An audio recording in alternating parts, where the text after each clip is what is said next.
The recording. So I will. Yeah. Oh no, you don't.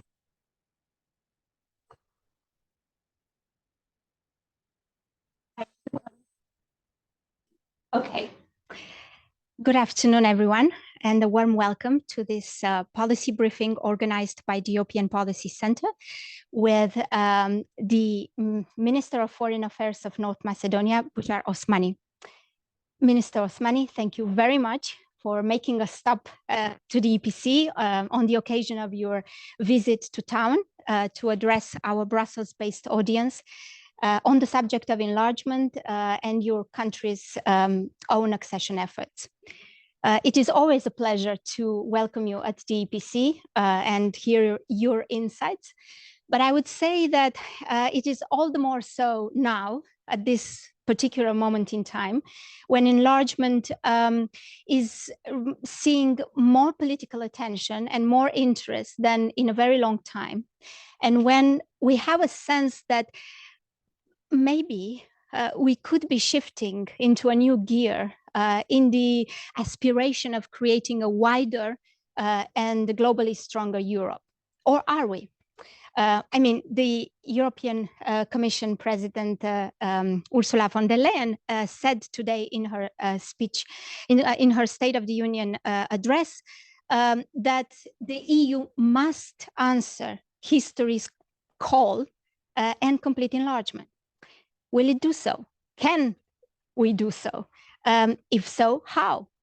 It would be great to hear your reading of the current situation, to know your own ideas about how we can best seize this current momentum on enlargement, and also, of course, how you see your own country's role and place in the picture. I will give you the floor. And of course, after your intervention, I will invite our participants in the audience to ask you questions and make comments. But for now, over to you, Minister. Thank you so much. Thank you for having me, and thank to EPC for always providing the opportunity to hear the voice of North Macedonia here in Brussels. And thank you for being here. I see some familiar faces, some I see for the first time, and it's good because I'm not sure whether I will be able to say something new from what I've been saying in the last years related to North Macedonia's perspective into the European Union. But since this year is the 20th anniversary from the Thessaloniki Pledge or Thessaloniki Summit, I think it's worth reminding the process or reflecting on the process. Where are we now, and where are we going? North Macedonia is, I often say, is the litmus test of the EU accession process of the Western Balkans, the paradigm of the failures and successes of the EU enlargement of the Western Balkans. It has started its journey back in 2001, so almost 22 years ago. It was in a group with Slovenia and Croatia. So Slovenia first signed the Stabilization Association Agreement, then a few months later North Macedonia, then a few months later Croatia. So everyone thought at that time that this is the first group that will join the European Union. But we fast forward 20 years later, and we see Slovenia and Croatia marking their first decade or more into the European Union, and North Macedonia have not opened the chapters yet. Made a giant leap last year by opening the accession negotiations after 17 years of being granted with a candidate status, but not yet open chapters yet. So a major derail from this first group with Slovenia and Croatia. And this was mainly because bilateral disputes were front-loaded to the European process that made us stumble and sort of remain blocked in the process. However, I think North Macedonia has shown unwavering commitment and determination, seeing its membership into the European Union as a no alternative outcome to its strategic foreign policy goals, and not only for us, but rather for the Western Balkans in general. I mean, you look at the geography and you realize that there could be no alternative to Western Balkans joining EU. I mean, look at the map and you see that the entire region is surrounded by EU member states. So simply you cannot change geography. You cannot take this region somewhere else. It's not some remote area somewhere, but it's at the heart of Europe. Then you see economically, more than two-thirds, around 90% of its economy, it's connected to the European Union. You see foreign investment, 90% of foreign investment in the Western Balkans are from the European Union. You take it culturally, you take it historically, however you take it, you see that it belongs here and there could be no alternative to it. And then even size-wise, I know that we've been saying this for so many years, but it's just a size of less than one member state, our neighboring Romania, or the GDP of less than 1% of the entire GDP of the European Union, less than 4% of the population of the European Union.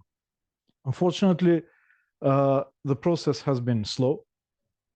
The fatigue that immersed the member states and the citizens of the member states has reflected into the strategic approach of the member states and the European Union, which has changed, unfortunately, on a very negative development, which is the Russian aggression in Ukraine, when EU member states realized that EU enlargement per se is a security policy primarily, that you cannot project geopolitical importance, that you cannot project your security by having gaps and holes within your lines. And then I believe when the debate has been reinvigorated on how we complete the project, how we consolidate the gaps among our lines. However, I still think that there is no answer, final answer to this critical dilemma. What about the EU enlargement process? By being slow, particularly by stumbling on the case of North Macedonia, it has lost, maybe is a too strong word, but it has weakened its credibility in the region. And credibility of the European idea has been serving as a main cohesive tissue for this complex, multi-ethnic, multicultural, multi-religious region. A narrative that has kept us together along the years by providing us a goal that is equal to all of us. You can go through the conflicting narratives in the region, and if you find a common denominator, it would be the ambition of all groups, regardless of their background, regardless of whatever division lines, they all strive for European Union. So when you have this common denominator, then you use it as a leverage to keep this region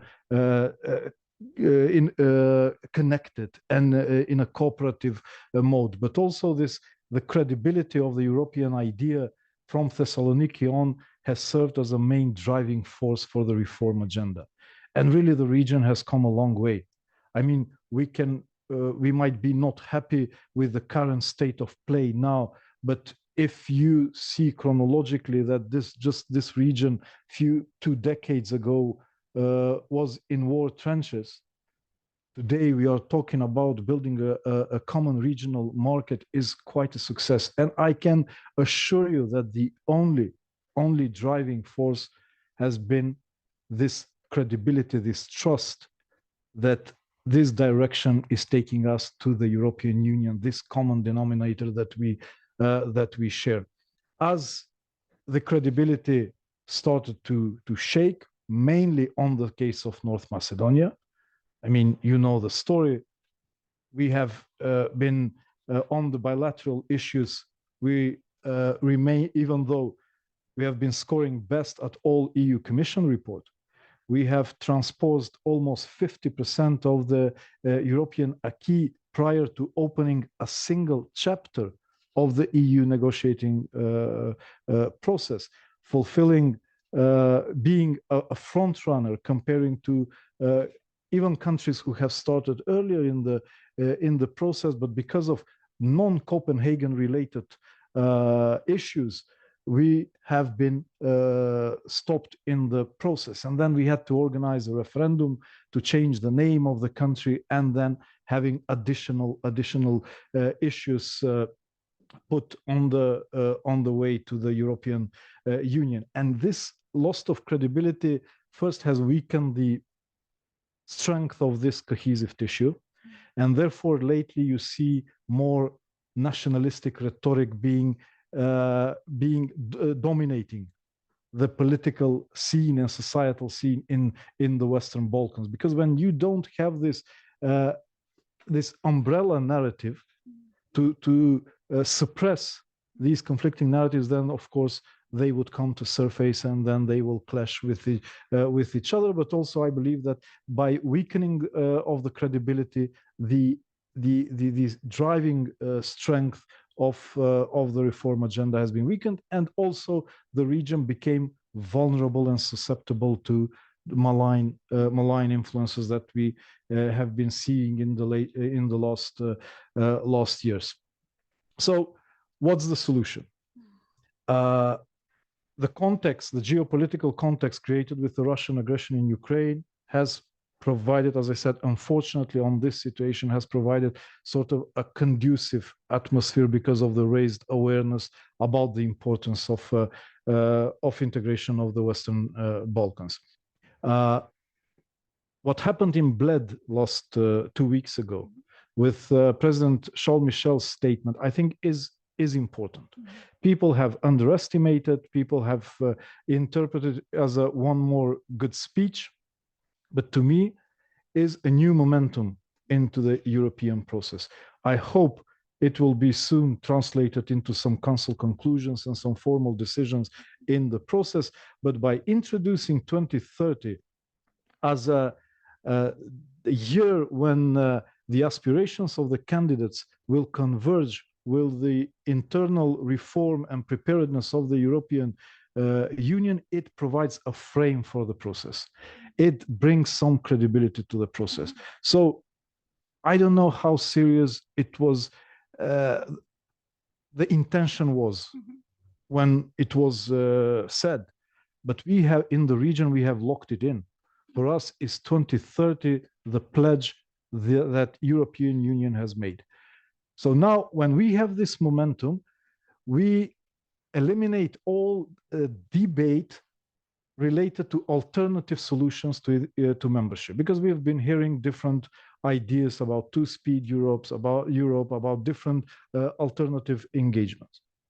For us, we accept nothing below full membership because we think that we deserve, that this is a joint project. And as I said, we are part of Europe and we should be part of the European Union. The dilemma is how we fill the gap in between today and 2030. Yeah. Because I don't think there is a scaffold that maintains the structure, that maintains credibility. And we will lose it again. So therefore, I have promoted this concept, and I've been talking about it lately, more integration before membership, which to me is the scaffold that will keep us moving along the way up to this 2030 pledge that EU has made. Why I think this is the solution to the problem. The current approach to EU membership, and I had an op-ed recently on that subject, is the all-in or nothing approach to EU membership. So candidates get nothing before membership, before full membership. And this is a long process. This is a bumpy road. This is unpredictable, uncertain. the goal itself is becoming more and more a moving target, and it's a source of frustration for the aspirant countries. When you are frustrated, you are easily susceptible to influences. But it's not only us who are frustrated, also the EU is frustrated. And as I often say, EU is frustrated because of conflict between two fears. One is fear from getting us in sooner, but also fear from losing us. And this is a source of this ambiguity and difference and statements that are conflicting between themselves. So I think in order to shift from this source of frustration, we need to shift the focus from the formal momentum of membership to the process itself. So, because we discussed that the formal momentum is the source of frustration. EU feels that by introducing new members, EU will render dysfunctional. We start having the privileges from the moment when we become formal members of the EU. So can we shift the focus? Can we do this strategic shift to the process itself? So when the moment comes, it won't be in the headlines of the newspapers because we will already be in the European Union. And this is foreseen in the already discussed ideas of phased-in integration, accelerated integration, what we call more integration before membership. So candidates based on a merit-based process, they would become part of the policies, single market, and eligible to structural and cohesive funds before membership itself.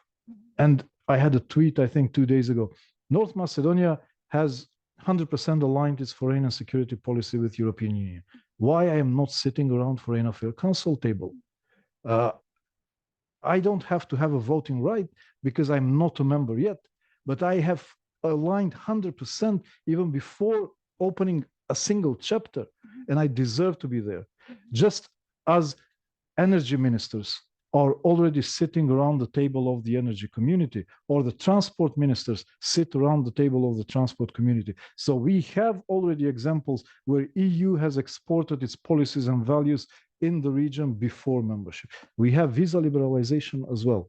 So if we start expanding the policy areas where the candidates become part of, we enter different segments of single market as we fulfill criteria before membership, and then structural and cohesive fund. These are crucial. There was an analysis at the moment, candidate countries receive around 160 euros per capita from direct grants from the European Union. Our neighboring EU countries, they receive 4,170 euros per capita. So it's a huge difference. So instead of closing the convergence gap, we are widening the convergence gap. We will never be in a position to create a convergence, so we will function normally into one union. So I think this process should be opened before membership. Then, as we join the process, we build trust. We start to understand the process better, how EU functions. You get to know us better, how do we function? And then people start benefiting the privileges of the process. Politicians start to get incentives to work on the reforms because they can have deliverables within their mandate. Now it's a problem because 2030 is beyond my political mandate. So I think it's a win-win solution that would address the frustration of both sides. EU will be in a comfortable position because still it can, in a comfortable position, discuss about the functionality of the decision making in the European Union, while you have the people of the aspirant countries on board being less vulnerable to different malign influences. I think I can end here and then we can start with questions. Okay, thank you very much for your assessment and also for stating such a persuasive case for, well, it sounds to me close to the sectorial integration idea, what you're advocating for. I will follow up with a few questions, if I may, while our participants are preparing their own questions and comments, I hope. One would be, if we stay on this topic of more integration before membership, and you've mentioned the single market as well as the structural funds. Would you agree that access or extending the single market or structural funds to the enlargement countries needs to happen on the basis of these countries fulfilling democratic criteria? In particular, having, for example, functioning democratic institutions that can ensure that the common rules are adhered to. And if you agree that the democracy criteria is a prerequisite, do we risk that we won't get to have within the next 7 years, because you said that this is filling in the gap until accession, we don't actually get to see enough progress in this sectorial integration because we have to wait for the countries to catch up on their democratic conditionality homework. And then there is a risk that this idea, as good as it sounds, might not actually be implemented in practice. No, I would even go beyond that, only fulfilling criteria, but also establishing market. Countries, they should also prove that they can work within the market within the region, so they would be to the single market. I believe that with this approach, we change the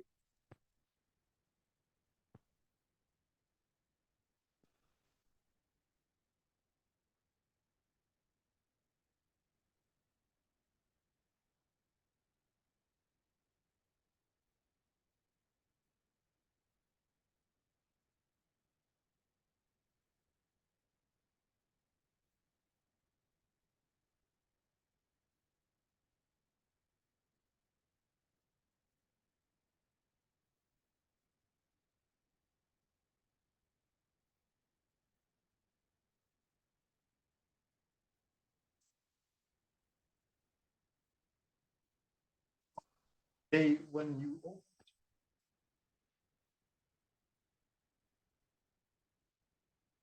work done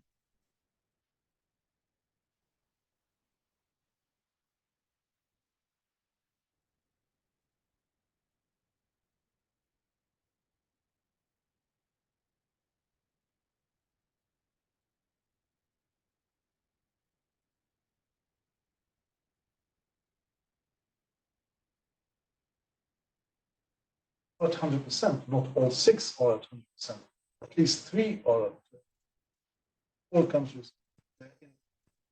So based on a merit base, on fulfilling criteria and chapters, I believe that there will be countries who, in the first few years,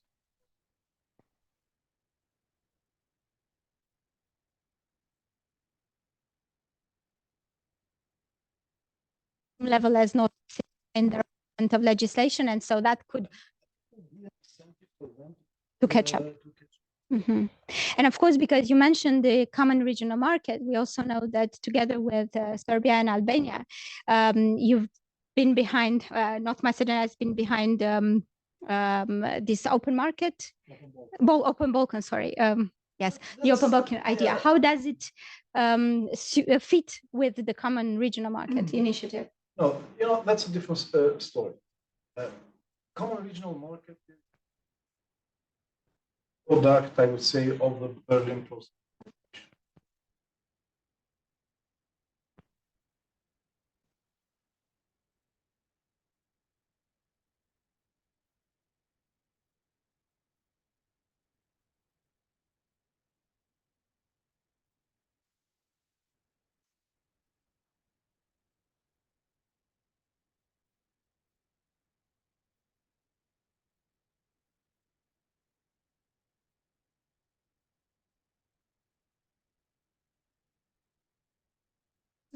So you have 72 different regional initiatives focusing on different aspects of cooperation, some economic, some political.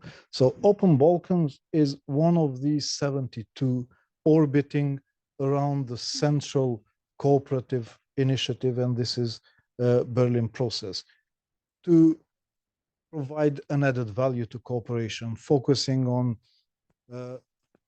reconciliation, focusing on local ownership of the regional cooperation, because local ownership of regional cooperation has not been tested.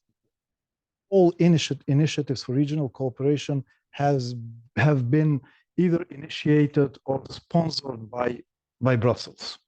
So we have not developed this culture of our autochthonous need to open the phone and to talk to our neighbors and to initiate some regional cooperation. And I think Open Balkan provided this aspect of regional cooperation, but absolutely not defining the outcome of regional cooperation. At the moment is, maybe I would say it's hibernating because of some of reinvigorated Berlin process or additional reasons, but maybe at some point we would see more added value out of these aspects of cooperation. So, yeah. So you don't think it could be undermining the common regional market effort because not all countries are, of course, on board? That's the weakness of the initiative, that it's not inclusive. So to me, it's just one satellite of this orbiting around this main initiative, which is Berlin process and common regional market, trying to provide an additional perspective to it, just as some other initiative would provide, I don't know, some more economic or cultural or whatever dimension to the regional cooperation. Because you mentioned different, you mentioned more integration before membership. Today, the Commission President also announced the potential opening of the rule of law mechanism to accession countries that are in a position to be brought in this assessment process. And of course, we know that at the end of the day, this is a monitoring tool. Which doesn't really put forward recommendations, nor does it draw any legal conclusions. So do you think that this is a useful idea that can really help the reform effort of the enlargement countries, as the Commission President seems to believe that it would? Well, I haven't had the opportunity yet to go through her speech because it happened today and I was here on a meetings. What I think is important that EU leadership responded positively to the initiative. I know, again, you will say, well, this is not new. Think tank community has been discussing this idea for some time. However, I believe that it should come bottom up. It should come as an initiative from the region. So we believe in the idea, in the approach. We feel the ownership, and is not seen as a new alternative idea imposed by Brussels that we need to accept because they are trying to find a way to avoid full membership. So this is important.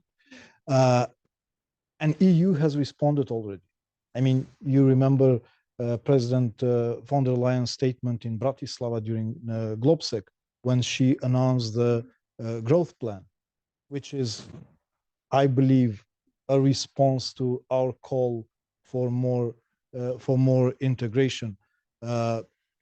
President Charles Michel's speech sort of put a frame and made it more credible. To be honest, I was shy in promoting it loudly, the idea, before having more credible statement by EU that this would not be perceived as an alternative alternative approach to EU membership.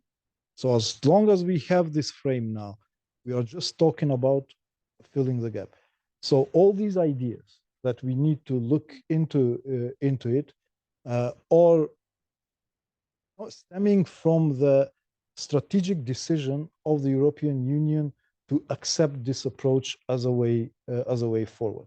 And then we can go, I mean, we've been discussing back home millions of other ideas where we could accelerate, where we could speed up the process. It's something that is going to be discussed in Tirana during the October meetings of the Berlin process, of the European Union later, and other different formats that we are going to initiate. Mm-hmm. Of course, the position at the moment is that it's not an alternative to membership, wouldn't be an alternative to membership, but is there a risk that it could become one? Because I mean, if we accept the 2030 deadline or target date for enlargement, and of course we don't know if that's really the case, because that's the response to Charles Michel has seen also some opposition or skepticism about the feasibility of this date. So if we accept it, it's 7 years from now. That doesn't leave a lot of time for the enlargement countries, but also for the EU to prepare itself. So it was not my assessment right. that EU will be ready by 2030. It was an assessment made by the president of the European Council, and I believe that that's the position of the European Union. What we can say from our side, that we will be ready by 2030 to join the European Union. Now, taking it that European Union also has made an assessment that they will be ready by then. Okay. Well, I will leave it at that for now and turn to our audience in case there are any questions or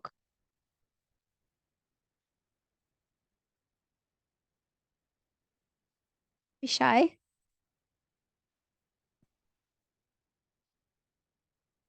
All right. Teona, do you want? Yeah, okay. Thank you very much for this very interesting reflections and the presentation that we are hearing today, especially regarding this idea of being participating at the diverse configurations of the council, right? So, and in this respect, I also had a few questions and also follow up on your interesting comments. But first of all, my name is Teona Lavrelashvili, and I'm the policy analyst at the EPC working with Corina. So the first question, dear Minister, would be then, would you also consider, in addition to this idea of proposing being invited at the council configuration, also discussing the possibility of being invited at the committee meetings and also plenary sessions in the European Parliament without the voting rights, in order to indeed, as you mentioned, to support this institutional also integration with the EU. And also, I wanted to ask about the upcoming progress reports. We are waiting for it, and we will be also hosting the Director General at the EPC to discuss the progress reports. And Commissioner has mentioned that there will be substantial proposals. So what is your expectation in this respect? And finally, about the European political community. So we have not yet heard from Ursula von der Leyen this morning.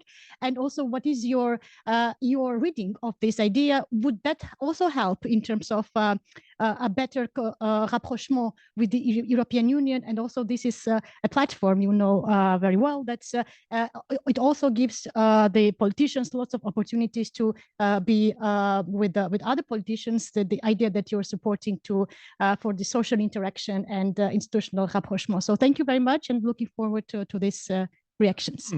Well, thank you so much. First, when we worked out on the concept paper and the non-paper on more integration before membership, by the way, I have already distributed to my colleagues in the region, so we would have a joint approach. Then we started breaking down into concrete policy areas or concrete segments of the configuration, as you mentioned. And therefore, I had, for instance, as a first step, we said, why not Foreign Affairs Council, since we are 100% aligned. And I think one of the next would be, why not our parliamentarians be part of European Parliament as observant along the process. So it is considered, and you will hear it soon. All the other policy areas where we do consider that would be of added value for the region. On the progress report, we've been working with the European Commission on this, and provided back and forth or brainstorm, I would say, what would be acceptable from the perspective of the European Commission and the European Union, but also be of added value for us. So I expect that something will come out of these discussions in October and November. I don't know what will be the scope of this new approach formalized by the European Commission. Hopefully will be in line with our expectations. Again, I will say it's important that the process or the approach is bottom up, and it's not another new imposed idea which is not well understood in the region or is misperceived in the region, and then you won't have the result, you won't have the engagement, you won't have the countries and the people on board in the process. So I look forward to working closely with the European Commission on point design of this approach. Certainly, there should be an analysis of the legal basis for some aspects of it. But anyway, the fact that European Union responded positively, made a strategic decision to start working on this approach, and President von der Leyen, I think, confirmed it today by specifically mentioning the binary approach, which has been, I think, one of the flaws of the enlargement process. On the EPC is a European political response to what to the Russian aggression in Ukraine and to the challenges that EU is facing. And from day one, we have said that this cannot be, and it's not and cannot be, any alternative or even a complementary process to the EU enlargement or EU accession process. So we are part of it. We have been engaged, and particularly the new role of North Macedonia as a member of NATO, as a chair of the OSCE, as a country that has shifted its position from a security consumer in the region into a security provider. We see an important role that we can play within this initiative, but at any level we don't see any alignment with the EU accession process. But speaking about the political community, we heard that Charles Michel plans to meet leaders in smaller groups and collect their views about enlargement.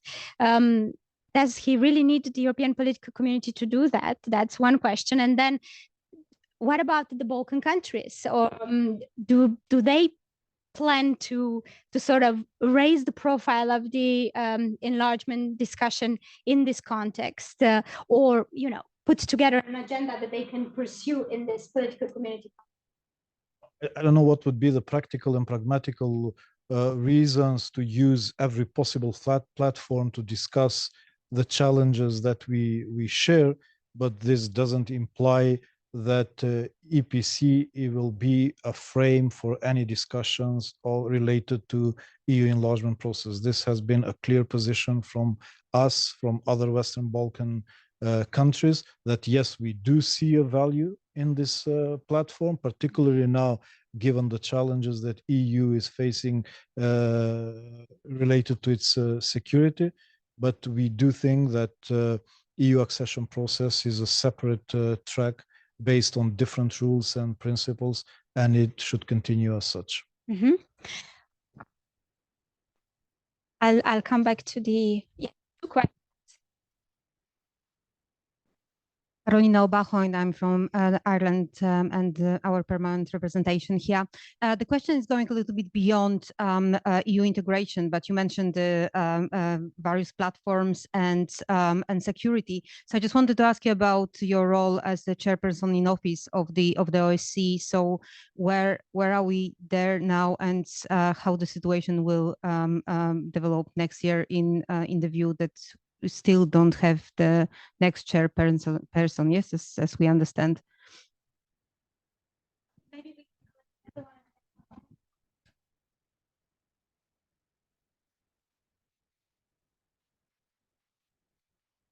So I'm Justas Petrauskas from Lithuania Permap as well. I have a question. Yeah, so first of all, thank you so much for the very good and broad presentation on these wider developments.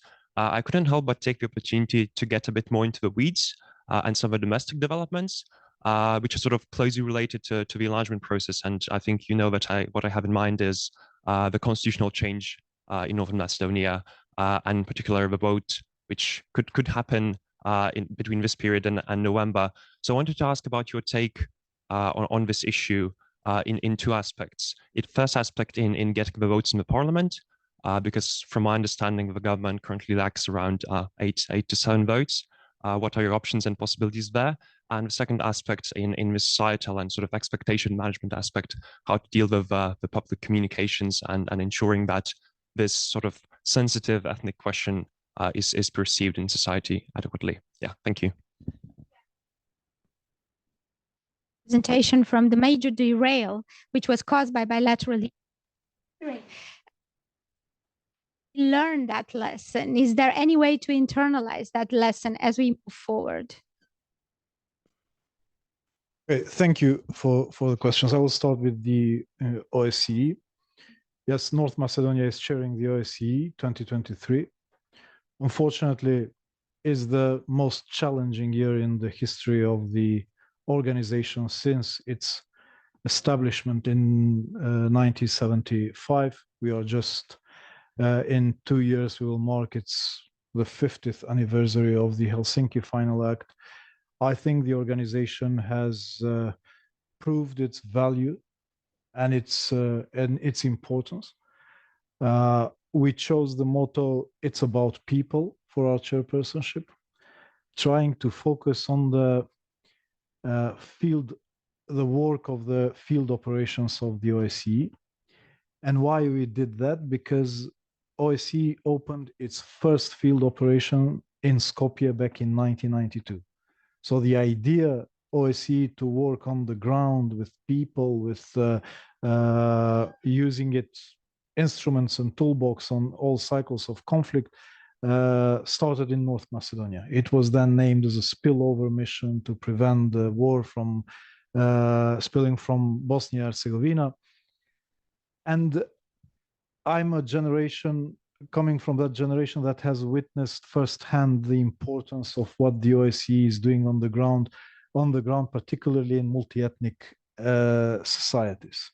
So therefore we said, OSCE is not only a group of ambassadors having different stands in Vienna on a weekly basis. It's about those field operations in 6 Western Balkan countries, in 5 Central Asian countries, in the one that had served in Azerbaijan and Armenia previously, the Moldova field operation, etc., in a very sensitive conflict areas in our continent. The overarching priority was Ukraine and the Russian aggression in Ukraine. We have condemned the aggression, and we've been vocal and employed all possible instruments of the OSCE to serve the people in Ukraine. Unfortunately, the blocking approach, or the zero-sum game approach that has been introduced into the OSCE and escalated, particularly after 24th of February, has paralyzed the organization in terms of its delivering its basic functions. So budget has not been approved since 2021. The organization is functioning on monthly allotments based on the budget figures of 2021. There's no chair for next year. This is for the first time in the history of the OSCE that we don't know who will be the chair for next year. By now, the next chair should have already presented the priority program outline to the participating states. And by December 4th, we will be challenged with the executive leadership of the organization, since their mandate will expire, and filling the vacant places will require consensus, which is missing because the level of trust is historically low. What I was proud with the organization during this year of our chairpersonship is how resilient the organization showed to be beside this zero-sum game approach of the participating states. So we continue to deliver, even though we had so many hurdles on our way. For instance, let's take Ukraine. We had two important missions in Ukraine. We had special monitoring mission and we had the office in Kyiv. Both were vetoed and stopped functioning because we could not continue the mandate of those missions. So what we did is we initiated an extra budgetary funded initiative. I appointed a special representative who would play the role of a head of mission, because we cannot open an office or a field operation that would be funded by the unified budget of the OSCE due to the lack of consensus. But we found a way how to go back to Kyiv, support people on the ground, whether through humanitarian demining, whether through supporting the democratic institutions, through alternative routes. But also OSCE continued to deliver through its 3 autonomous institutions, through its 13 field operations. As we are getting close to the Ministerial Council in Skopje, which will take place on December 1st, when the decisions should be formally approved on these structural challenges of the OSCE, we have intensified our communication with all 57 participating states. We have come to some creative compromise solution on all challenges. I hope that participating states will understand the importance of the OSCE, maybe not today, but it's going to be particularly important tomorrow if there would be a prospect for a just peace in Ukraine. I foresee an important role for the organization on the ground in implementing the provisions of any peace agreement that would happen. But also we have such an important role in Central Asia. The organization is so much appreciated there. I visited recently Uzbekistan and Kazakhstan, and I'm going to visit the other countries soon in October. And I really believe that this unique toolbox that OSCE has been developing throughout the years, we need to maintain it, and we need to put it to provide service to people we serve. On the internal situation in North Macedonia. North Macedonia is a functional multi-ethnic democracy that has challenged the stereotyped perception about the Balkans. It has gone against the mainstream by establishing a functional multi-ethnic democracy, while people were trying to argue that in the Balkans multi-ethnic democracies cannot work. We have proven them wrong. Of course, it was not easy. It was a painful and difficult process to integrate different communities into one system that is functioning. And also North Macedonia show unwavering commitment about good neighborly relations that we have proved with the 3 agreements that we have signed. The Ohrid Framework Agreement on the internal functioning of the country and the collective rights of the communities, the Prespa agreement with Greece and the friendship treaty with Bulgaria.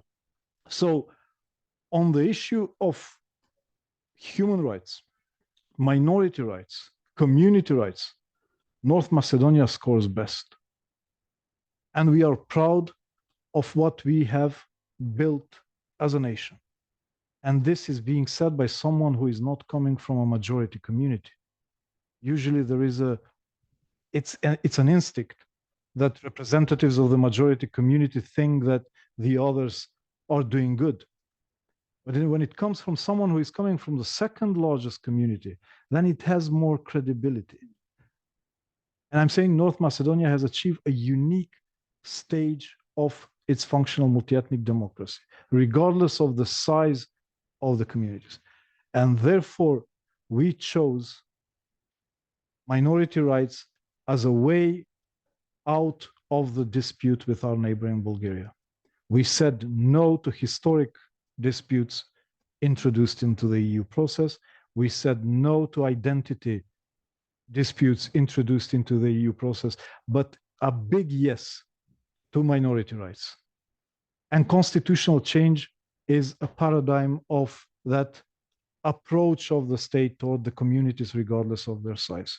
So yes, Bulgarians are just 0.19% in North Macedonia, but based on this approach that we have been developing, they deserve to be in the preamble of the Constitution, along with all others who are already there. And I believe that soon because even for people, constitutional changes are not controversial per se. The problem is the accumulated layer of frustration from the process. We had to change so many times the constitution for the sake of starting the accession process, to do so many compromises on the way. The response was not reciprocal and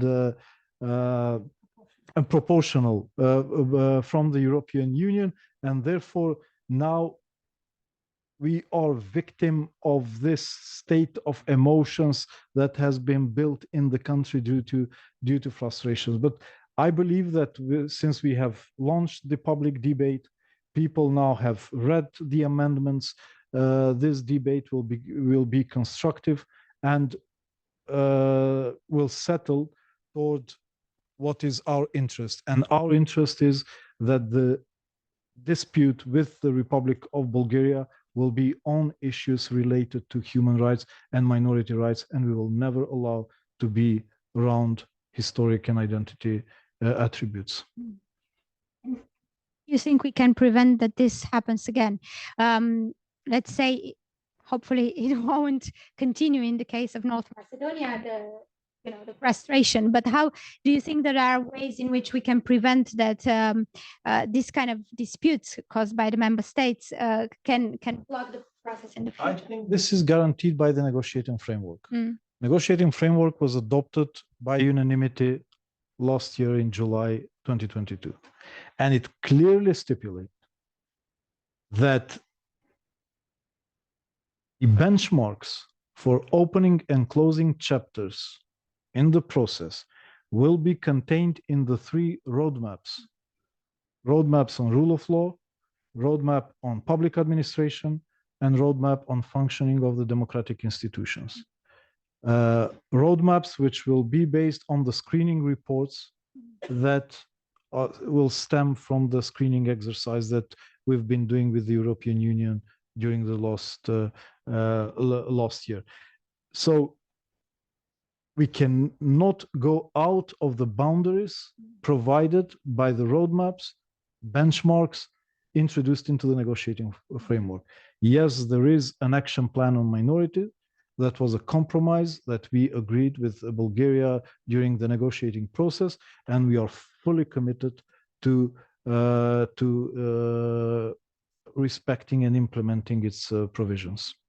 And when Last and short question, because you mentioned Ukraine, of course we haven't really spoken a lot about the trio and of Eastern countries that have now joined the enlargement countries. I was wondering whether you think that there is a need at the moment to strengthen political dialogue between the Balkan countries and the trio countries, and whether any efforts are going in that direction. We already have a good dialogue. We support the candidature of Ukraine and Moldova last year. I think we also are working with Georgia on sharing our experiences of the EU process. So we believe in dialogue and cooperation, and we are going to continue to work in sharing our experience, given that North Macedonia is the longest and oldest in the process, almost 22 years. And I think we have a lot to share and to explain. I couldn't agree more. And thank you so much for coming to the EPC, for your very honest and insightful briefing. I very much look forward to the next developments in the enlargement dossier, and I really hope that they bode well both for North Macedonia as well as for the EU and the trio countries. And I look forward to welcoming you again in the future. Thank you so much. Thank you. Appreciate it. Thank you. Thank you so much.